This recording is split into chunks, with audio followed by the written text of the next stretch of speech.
అందరికీ నమస్కారం. నా పేరు Krishnarjuna Rao. I am wellness coach and yoga trainer. ఈ రోజున మనం చెప్పుకోబోతున్న టాపిక్ చాలామంది పేపర్లలో, సోషల్ మీడియాలో చూస్తున్నాము. పిల్లలు చిన్న వయసులోనే సూసైడ్ అటెంప్ట్ చేస్తున్నారు, సూసైడ్ చేసుకుంటున్నారు. అది వారి యొక్క తల్లిదండ్రులకు తీరని బాధను కలిగిస్తుంది. అసలు ఇలా చేసుకోవడానికి కారణాలు ఏంటి, బాధ్యులు అనే దాని గురించి చిన్న ఇన్ఫర్మేషన్ తెలుసుకోవడానికి ప్రయత్నం చేద్దాం. మనం గత 20-25 సంవత్సరాల వెనకకి వెళ్ళినట్టయితే ఏ పిల్లవాడు సూసైడ్ చేసుకున్న దాఖలాలు మనకు కనిపించవు. కానీ ఇప్పుడే తరచుగా రోజు పేపర్లో చూస్తున్నాం, టీవీలో చూస్తున్నాం. పిల్లలు చిన్న చిన్న విషయాలకి సూసైడ్ చేసుకోవడం జరుగుతుంది. దీనికి కారణం ఏంటి? బాధ్యులు ఎవరు? స్కూల్ యాజమాన్యం, టీచర్సా, తల్లిదండ్రుల, స్నేహితుల? ఎవరు బాధ్యులు? ఇక్కడ బాధ్యులు ఎవరు అనేది పక్కన పెడితే అసలు కారణాలు ఏంటి అంటే, మెయిన్ ఏ పిల్లవాడైనా సరే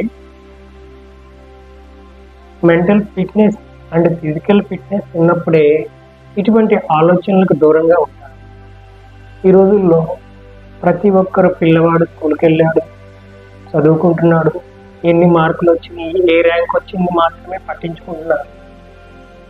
ఏ తల్లిదండ్రులు కూడా పిల్లలు ఆటలాడుతున్నారా, యాక్టివ్గా ఉన్నారా, నలుగురిలో తిరుగుతున్నారా అనేది ఎవరు గమనించట్లేదు.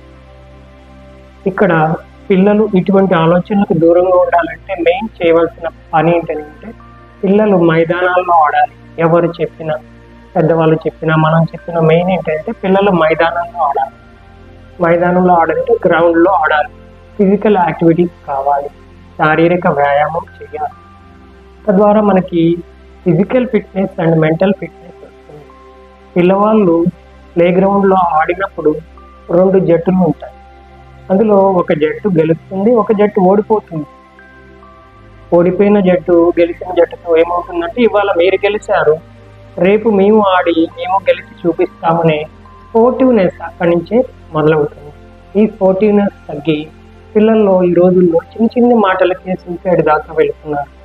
వాళ్ళు బాగా చదువుతున్నారు, ర్యాంకులు వస్తున్నాయి, మంచి మార్కులు సాధిస్తున్నారు, కానీ మెంటల్ ఫిట్నెస్ అనేది తగ్గిపోతుంది. దీనికి మెయిన్ కారణం ఫిజికల్ యాక్టివిటీస్ లేకపోవడం, సరైన ఆహార అలవాట్లు లేకపోవడం. ఇష్టం వచ్చినట్టు ఏది పడితే అది, ఎప్పుడు పడితే అప్పుడు తినడం ద్వారా వీళ్ళకి ఫిట్నెస్ అనేది ఉండదు. కనుక ఆహారాలు చక్కగా సరి చేసుకోవాలి, మంచి ఫుడ్ తీసుకోవాలి, చక్కగా వ్యాయామాలు చేయాలి. ఇలా చేసినప్పుడు ఈ సూసైడ్ అటెంప్ట్స్ అనేవి జరగాలి.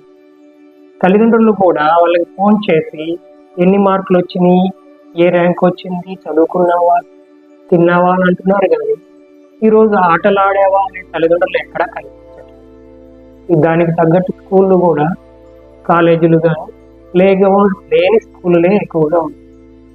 కనీసం ఆట స్థలాలు లేవు. First floor, second floor, third ఫ్లోర్లో విద్యాలయాలు నిర్వహిస్తూ పిల్లలకి ఎటువంటి ఫిజికల్ యాక్టివిటీ లేకుండా కేవలం విద్య మాత్రమే నేర్పిస్తూ ఈ ముందుకు వెళ్తున్నారు. ఈ మార్కులు అనేవి మన జీవితంలో ప్రామాణికం కాదు, కేవలం మీకు పాస్ అవ్వడానికి మాత్రమే. జీవితంలో ఇక్కడి నుంచి మీరు వెళ్ళిన తర్వాత పిల్లలకి సొసైటీలో ఉద్యోగ రీత్యా కానీ, వ్యాపార రీత్యా కానీ, వాళ్ళు చేసే వృత్తి రీత్యా కానీ ఒడిదుడుకులు అనేవి ఉంటాయి. వాటిని తట్టుకునే శక్తి రావాలంటే ఖచ్చితంగా మెంటల్ ఫిట్నెస్ ఉండాలి. మనం ఎప్పుడైతే శారీరక వ్యాయామాలు సక్రమంగా చేస్తామో అప్పుడు మనకి మెంటల్ ఫిట్నెస్ అనేది వస్తుంది. ఖచ్చితంగా ప్రతి ఒక్క పిల్లలు ఆటలాడే విధంగా మనం చూసుకోవాలి. ఆటలాడచ్చు, క్రికెట్ ఆడవచ్చు, ఫుట్బాల్ ఆడచ్చు, వాలీబాల్, కబడ్డీ, ఖోఖో, ఏ ఆట అయినా సరే పిల్లలకి ఇష్టమైనది ఏదైనా కనీసం రోజుకు ఒక ½ an hour ఫిజికల్ యాక్టివిటీ చేయగలిగితే వాళ్ళు మెంటల్ ఫిట్నెస్ చక్కగా మెరుగుపరుచుకొని ఫిజికల్ ఫిట్నెస్ కూడా తెచ్చుకొని చక్కగా ఇటువంటి ఆలోచనలకు దూరంగా ఉంటారు. కనుక తల్లిదండ్రులందరికీ నేను విన్నవించేది ఏంటంటే పిల్లల్ని ఆటలాడించండి, మొబైల్స్ దూరంగా ఉంచండి. ఆ విధంగా చేసినట్టయితే చాలామంది తల్లిదండ్రుల వేదనకి మనం దూరం చేసిన వాళ్ళం అవుతాం వేదనని. కనుక ఇటువంటి ఫిజికల్ ఫిట్నెస్ని పెంచుకోవడానికి చక్కటి ఆహారం, వ్యాయామాలు చేయండి. అందరికీ